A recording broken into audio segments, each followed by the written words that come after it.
Salut à tous, j'espère que vous allez bien. Aujourd'hui on se retrouve pour une nouvelle vidéo sur la chaîne. Il va s'agir d'une vidéo où je vais vous présenter tous les livres que je veux absolument m'acheter prochainement en librairie. Voilà, vous le savez, on a tous une liste d'envie très longue, mais dans cette liste d'envie, il y a toujours des livres qui sont prioritaires par rapport à d'autres et donc c'est cela que je vais vous présenter aujourd'hui et j'espère vous les présenter prochainement dans des vidéos bookhaul sur la chaîne. Le premier bouquin que j'ai envie de vous présenter aujourd'hui, même s'il s'agit de deux bouquins en un.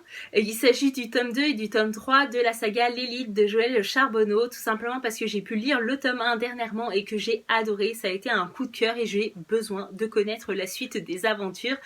J'espère que ça sera aussi bien que le tome 1.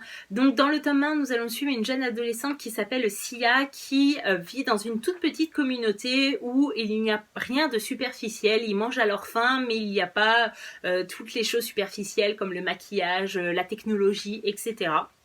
Et en fait, au-dessus de cette communauté, il y a la communauté unifiée qui organise et qui gère toutes les petites communautés et qui organise tous les ans ou tous les 5 ans, je me rappelle plus exactement dans les détails, une sorte de test où ils vont sélectionner les meilleurs étudiants de chaque communauté pour qu'ils puissent s'affronter dans des épreuves assez dangereuses puisque certains peuvent mourir suite à ces épreuves et en gros ils vont garder que les meilleurs pour leur permettre d'aller à l'université. Et Sia était au courant des dangers qui l'attendaient et elle a essayé par tous les moyens de se battre et de se faire une place parmi les meilleurs. Alors est-ce qu'elle y est arrivée ou non, je ne vous le dirai pas, c'est pas mon but ici dans cette vidéo, mais j'ai absolument besoin de connaître la suite des événements parce que la fin nous laisse, voilà. C'est une fin très frustrante et il faut absolument la suite. Ensuite, le deuxième bouquin que j'ai envie de vous présenter aujourd'hui, il s'agit de La chaîne d'Adrian McKenty, publié aux éditions Mazarine. Ici, il va s'agir de kidnapping d'enfants. En fait, le téléphone va sonner chez un couple en leur disant qu'ils ont kidnappé leur enfant et que le seul moyen pour que leur enfant soit libéré et qu'il puisse retrouver sa famille et ses parents, c'est que eux-mêmes, les parents, vont devoir aller kidnapper un autre enfant à une autre famille. Et ensuite, ils vont libérer l'enfant et ce couple-là qui aura été victime des parents devra faire la même chose, il devra aller kidnapper un autre enfant pour pouvoir libérer le leur, etc. Donc c'est toute une chaîne assez vicieuse et j'ai absolument envie de connaître le fin mot de cette histoire. Est-ce que tous les parents vont se prêter au jeu ou non? Jusqu'à où les parents sont capables d'aller pour sauver leur enfant? C'est la réelle question que je me pose ici dans cette histoire. Ensuite, je meurs d'envie de découvrir Siège 7A de Sébastien Fistek, publié aux éditions Archipel. Ici, nous allons suivre un homme qui est psychiatre et qui se trouve dans un avion.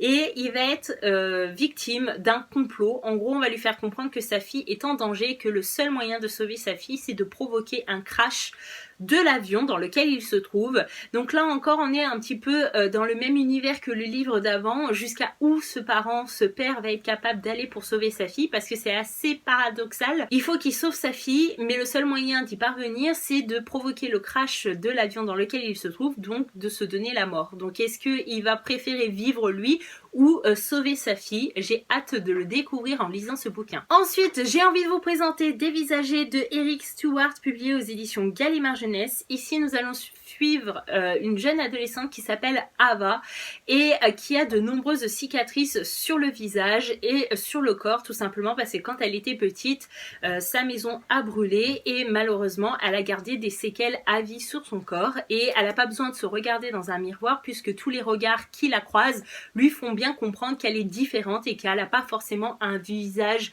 uniforme et que ce visage, il est parfois choquant, on va dire.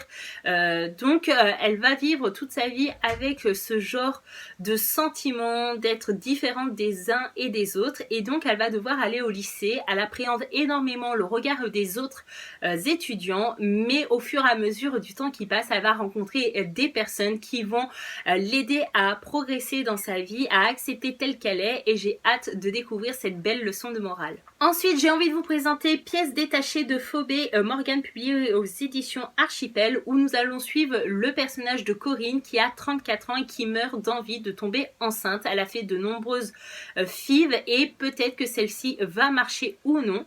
Et puis un jour, en sortant de chez elle, elle va retrouver quelque chose de particulier sur le devant de sa porte et c'était un objet qui était présent dans sa maison de poupée qu'elle faisait à l'époque qu'avec sa petite sœur.